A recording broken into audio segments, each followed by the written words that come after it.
Hi guys, welcome back to my channel.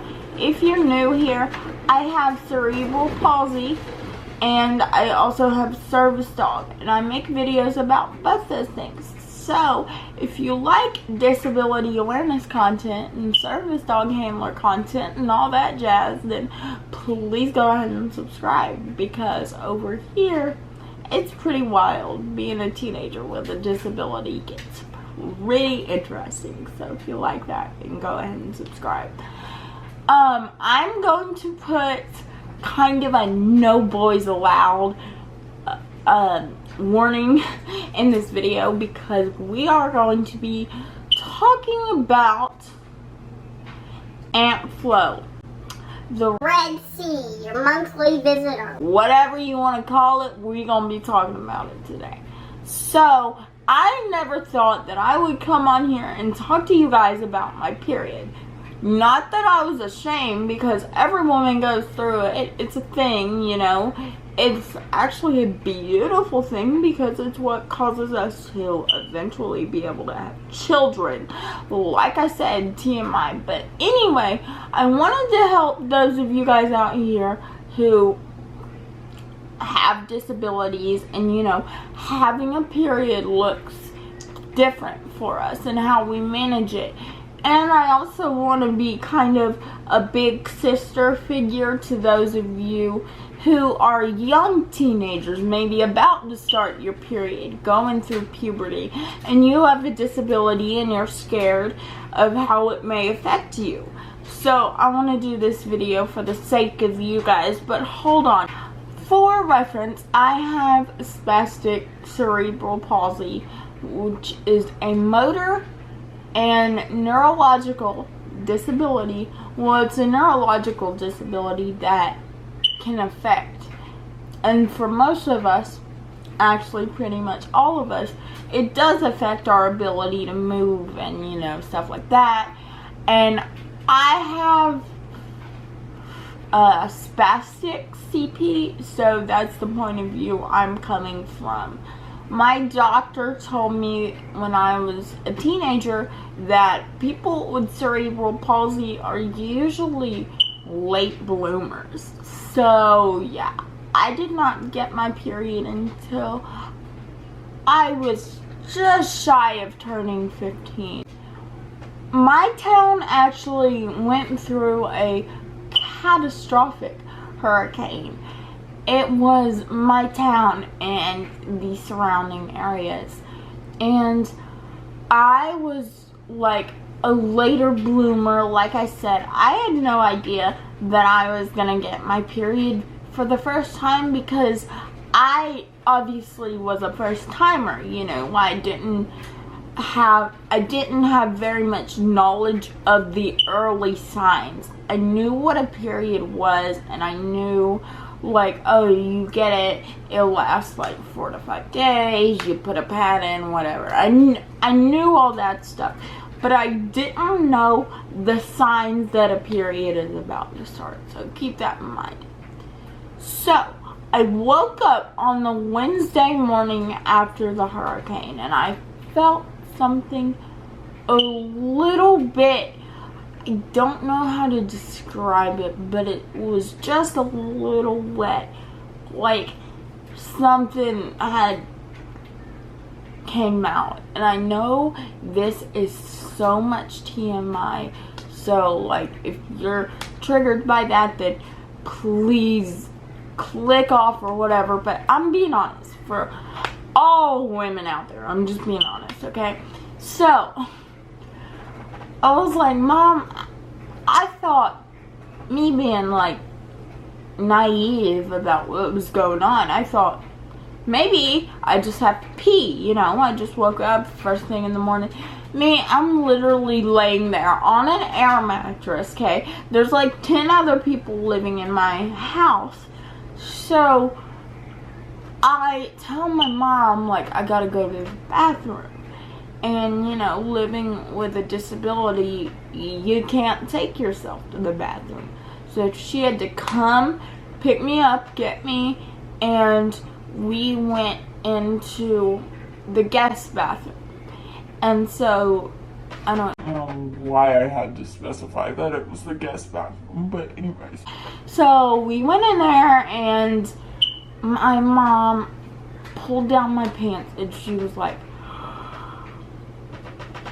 "You started your period." And I was nervous because in my head, I was like, all of my friends started younger than me, so I kind of thought like something's wrong with my body, or maybe it's just not gonna happen for me. Maybe it's because of my cerebral palsy, you know, all the things. So, of course, the stores weren't open in our town, but they were open on the beach. So my mom took me to Target. We got pads and everything that we needed for reference. And like I said, this is TMI, okay? I do not use tampons. I'm scared to use tampons. So I am a pad girl through and through. Or I was. And then I changed, which I'll tell you guys that in a minute. So for the first few months of having my period, I was lucky because I was out of school. I wasn't lucky because my town had just gotten destroyed by a Cat 5 hurricane. However, I was lucky because having a disability and having a period for the first few times is a whole new world. And even the first year or 2 years, okay, it's something you gotta navigate. So my mom and I had to learn how to navigate it. However, school came around. They started opening schools back up. And I called my friend and I was like, what do I do? Because my para is going to have to help me with my period. And for those of you who don't know, a para is basically like, the school gives you, if you have a disability and you have an IEP, and your IEP, which is your individual education plan, says that you are disabled and you need a para. A para is pretty much the chick or the guy, depending on what gender you are, who will come in and take care of you, basically, all day while you're at school. They help you out with everything. Anyway, so I had a para, but I was nervous, right? So about a month goes by. I'm back in school, you know, things are going great. But I had my first, period in school. So here's what I did. I told my para, and I was like, look, I'm on my period for the first time. And, she was like, oh, okay. This chick tried to put a pad on me while I was standing up, okay? Which, no offense to you, I get that you may or may not have done it before. I don't know, but I just think it's funny. She put a pad on me standing up, and honestly, you guys, that was a weird experience. Because, she didn't just, put it in my pants. She, went around me and, lined it up with the underwear and then pulled the underwear up. And then the pad stuck to the underwear once the underwear was pulled up. Which, she was professional about it, totally. It just felt so awkward. Me just, standing there. And, you guys, when I was in middle school, I had just started going through chronic pain, which we'll get to in a minute. And it just made it, so much worse. Oh my god, it was bad. Because some days I could barely stand up. Anyway. And also, the pads that they gave you at my middle school, if you didn't have any, were so thin. At the end of the day, when my,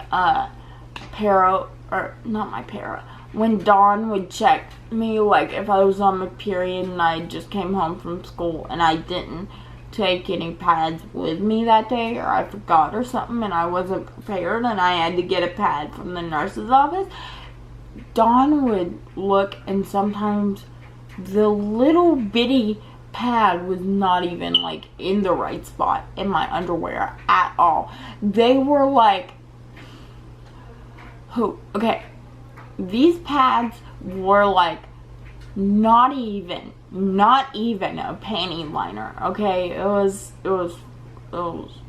fun. So basically, for the first like period that I had that I was gonna be going to school, one thing we did try, and now this is TMI, I don't want to scar you guys, but I tried a menstrual cup. Okay, however,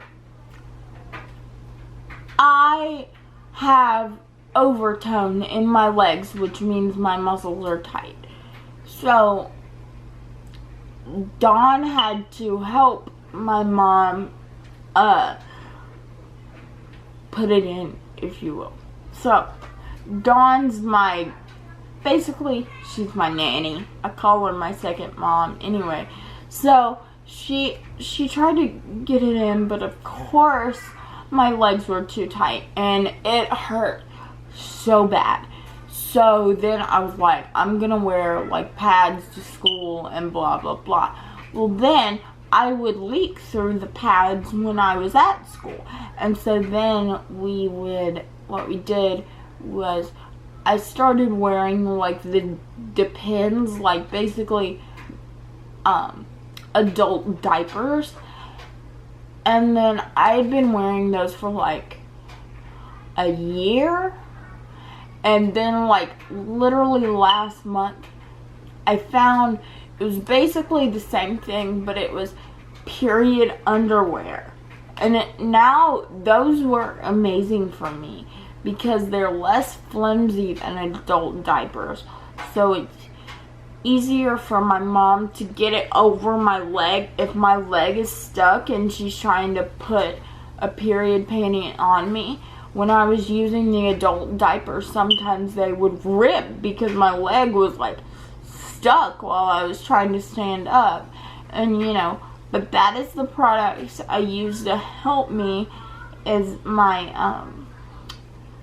the feminine product of my choice, if you will, is the period underwear, like the official period underwear. And so yeah. Now, let me tell you guys how it affects my cerebral palsy. Okay, first of all, I get the same symptoms every other girl gets. Like, I get the acne, the mood swings, the whatever you may want to call it, all that stuff. Get all that. But then I also, of course, found out that, and I found this out very quickly once I started having chronic pain, that my chronic pain gets so much worse around my period. I have like really excruciatingly bad. Oh, apparently we're going to resort to filming this outro in my semi-dark bathroom in the mirror, but it is because my camera ran out of SD card storage. So I wanted just to let you guys know that my camera randomly stopped recording as I was talking. So yeah, this is the outro, but I just wanted to let any young girls know who may be about to experience their first menstrual cycle. Periods are a normal thing, and even though as women with disabilities, our periods do look different, but it doesn't make us any less women. Every woman manages their period so differently, and every disabled woman manages their period so differently. So don't be ashamed. No matter how you have to do it, you do it, girl, because our bodies are beautiful. So I hope you guys like this video. Give it a thumbs up if you do. I've actually got to go because I'm about to have my first evaluation at my new physical therapy place, which, yes, I am gonna vlog for you guys. So I will see you guys in my next video. I love you, and yeah, let me know if you like this kind of girl talk, chit chat kind of videos, because I can do some more girl talk videos about how I handle things like this as a disabled teenager. If that is more content you guys would like to see, just let me know. But I will see you in my next one. Bye.